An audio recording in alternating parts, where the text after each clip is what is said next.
Hey y'all, welcome back to the internet. This is Avery, and today we're going to take our 2D image and turn it into a flag. Cool. So it'll look something like this. Awesome. Let me show you how I got there. So we have our 2D image that we made in Illustrator, and Blender won't accept this as a PDF, so we need to export this, export as a JPG. So set it to JPG. I'm on a Windows, you might be on a Mac, and it might look a little different, but the important thing is to set it to JPG, to right here, click Use Artboards, and then hit Export. And then when these settings, Windows settings pop up, let's change it to 300. It might be at 72 for you, but we want it to be 300. And then the rest of these are fine, okay? Cool. That's done. That window popped up because I've already done this. So let's open up a brand new Blender. No template this time, y'all.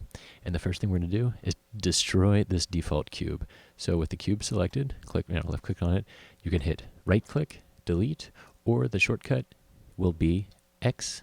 Hold on, let me pull this up. I'm going to screencast for y'all. The shortcut would be X, right there, boom, X, and then confirm X, confirm the delete, right? You just need to make sure you have it selected. I didn't have it selected. And then we can leave everything else. The next thing to do is go to Edit, Preferences, because we need to add an add-on that probably isn't set up for y'all. I don't think it is by default. It's called Images as Plain. So click on Add-on right here, the center one, then type in this box right up here, Images or Image, and then boom, it's the only one that will pop up. And you want to do, just make sure it's clicked. It'll probably be unclicked. Check it. And then you can just leave. It'll save the settings as is.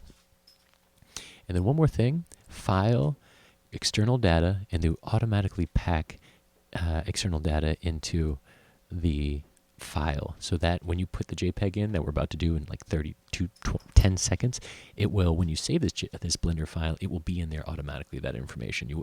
Otherwise, it just does a directory information. 10 seconds is up. So back here, Shift A, let us add an image as plain. And then we navigate to our JPG, which is right there. And then if you scroll down here, we want the line axis to be Y negative, actually. So import image as plain, and there it is. And I'll zoom in on it, and then I'll hit this material preview in the render, which is up here. And you can see there's our image. I'm going to hit the tilde, which is just to the left of the 1 on the keyboard, and it pulls up this, and then I get the front view, so it's aligned perfectly the front view, and now I can start to make my edits to this to turn this 2D image into a flag. So right now, it is 1 meter by 1 meter, which is pretty good in terms of like being kind of consistent to our understanding of flag scale. So about 3 feet by 3 feet, right? So when we apply physics to it, it will act like a 3 meter by 3 meter thing. Oh, sorry, a 1 meter by 1 meter thing. If you want a gigantic thing that's 1,000 meters by 1,000 meters, you can do that too, but it would act differently when we apply physics to it. So that said, with your flag now selected, hit Tab, and you can see we only have 4 vertices that define this square, and we need a lot more information so that it can ruffle, ripple, wriggle in the wind. In order to do that, we right click, and again we're in edit mode, so we hit Tab, we're in edit mode, we subdivide, and before we click again, we come down here to the subdivide little bar, click on that to expand it, and we want our subdivides to be, I would say 30. And you can see, boom, we have a ton more information. So before you go anything else, we're going to select 2 of these vertices to be essentially the strings that connect to our invisible flagpole. And I want that to be this one, and shift click this one. So now I have 2 vertices selected, and I need those to be a vertex group that I can then select in my physics tab. And to do that, I click right here on this green upside down triangle tab. I'm going to hit the plus button, and I have a group. And I can just assign, and that will make those vertices part of this group, and I can move on to the next stage, which would require me to hit Tab to get out of edit mode and go into object mode. And then I'm going to turn this into a flag into cloth by coming right down here to this tab and the physics properties, click cloth, and let's scroll all the way down to the bottom. We want to do shape And there's a pin group opportunity. So if we click right in here, there's our group. We could have renamed it, but we didn't. And then before we leave this area, we want to do one more thing, which is in collisions. So, open up that drop down. In collisions, we want to do self collisions. We want to change this distance to, well, just add one more zero between the 0 and the 1. So 15 thousandths. Is that right? Oh my God. Okay. That's just important for us moving forward. And then we can just click out of that. We're back in the 3D viewport.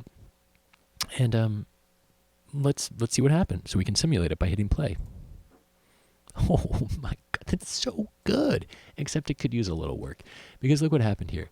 Yes, we added information, but we still need more. But we don't want to just add the vertices, because in Blender we have the opportunity to use a modifier which does some computer magic that makes this procedural so that it is using less computer space. I'm not sure. But I do know that we can do it by hitting this wrench tool tab, which is the modifier tab. If we come up here and click add modifier, and then we want this one, which my head is in the way, subdivision surface, and we'll just leave it all at these defaults, and you can see it kind of rounded out our corner a little bit. If I do this, you can see that's toggling on and off. It rounded our corners, but it added a ton more information so that when I hit play now, which is right here's play, right, and then that other button to go back at the beginning is right here. That's the jump to endpoint, but we're not doing that. We're hitting play. It's better, but it could be better. So let's stop it, come back here, and the next thing we're going to do is with it clicked, with it selected, go to object.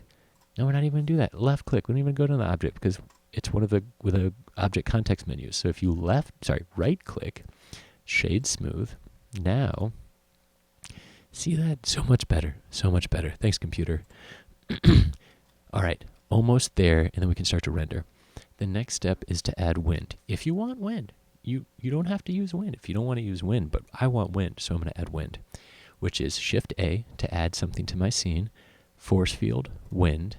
There it is. It's pointing straight up. Cool. If you want that, go for it. But I want mine faced the other way. I mean, I'm very traditional when it comes to flags. So hit R to rotate, and then just start moving it with your mouse till you're happy. Then click to confirm. And then I am going to up the ante by coming here right now back to physics properties with my wind selected, right? It's selected because it's blue in the outliner. Click there.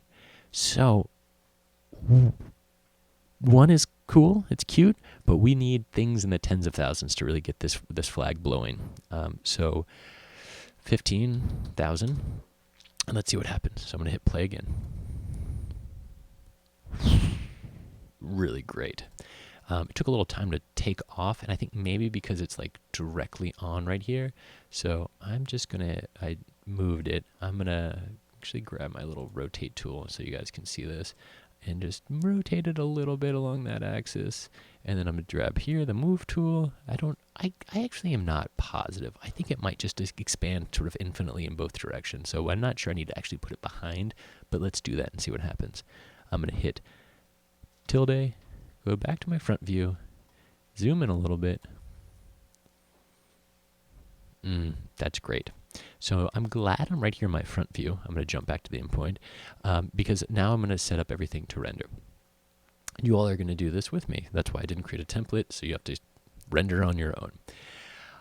I have a camera in the scene right now, but I want it to line up with my current view. So actually, I'm gonna pretend like I'm a camera right now and just hit my middle scroll wheel, click down on it, and just kind of rotate just a little bit. So now when I hit view, align view, you're gonna do this too, align active camera to view, my camera's in place, boom. And now we can make some adjustments to the camera. So if we come to output properties here, this tab, let's just change this to 600 by 600, y'all, okay? Fairly small, but kind of big when it comes to an animated GIF, which is what we're making in the end, right? Let's make sure we save to where we want to save. So, create all the things you need to do to make sure that you've created a folder that it's going to save to, and you name the file, and remember the sort of underscore because we're going to do multiples of these. So hit accept, and then it'll add 001, 002, you got it. PNG, not necessary. So let's just change it to a JPEG. So that was right down here. If you all didn't see that right here, it was PNG. Then we changed it to JPEG, just a little bit smaller file. And that's great for all the outputs, except this is also, your choice how long you want this thing to be. The number of frames make it, takes longer to render. But if you have a whole night, why not do it? You can have a nice flowy flag. I'm just going to do 120.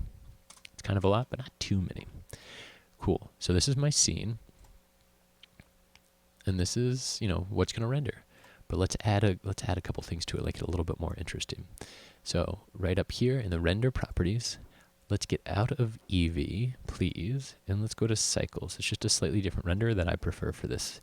We'll come here, and instead of 128, this I'm just going to do 10, which is pretty small in terms of samples. And it will look a little grainier, but I like it. And I kind of like to do this when I have the grain. So if you click Advanced, come down here, and where it says Seed, if you click on this watch face, it will actually animate the grain, so the grain will kind of move around, and it's I think very lovely. What else do we have to do? Let's move the light, let's change the background, and then we can hit render, okay?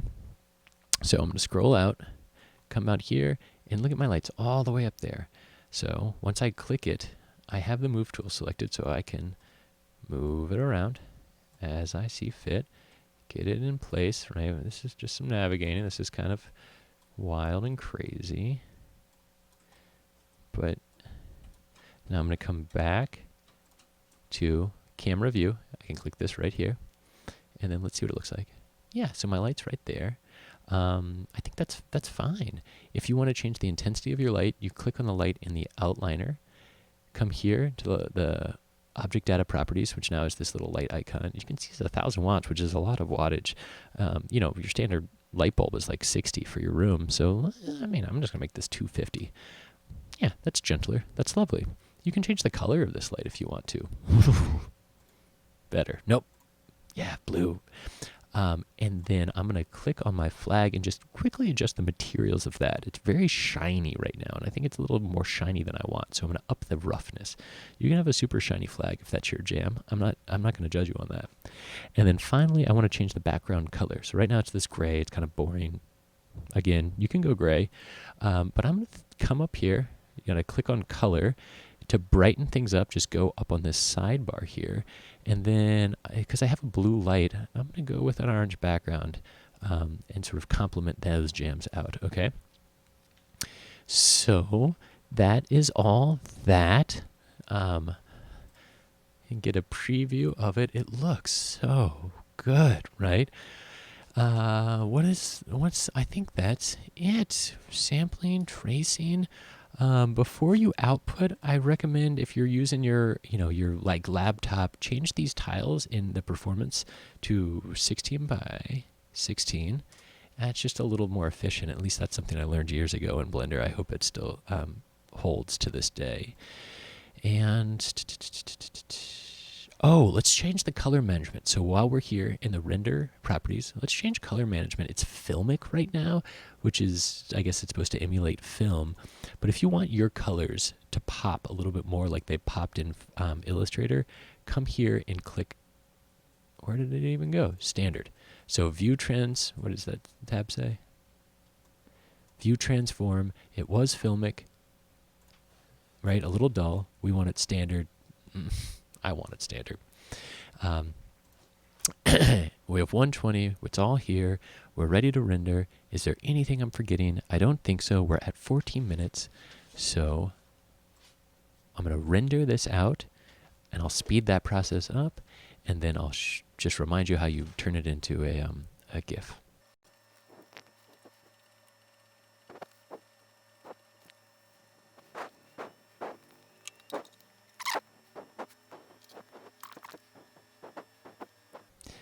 Boom, it's done. And so what do we do next? We go to easygifmaker.com/maker, and we choose our files. And you know where you sent them, but I need to navigate to them. Stay with me. Stay with me. Why would you be so weird? There. Oh my gosh. There. Make sure you select all of them. Open. upload and make a GIF.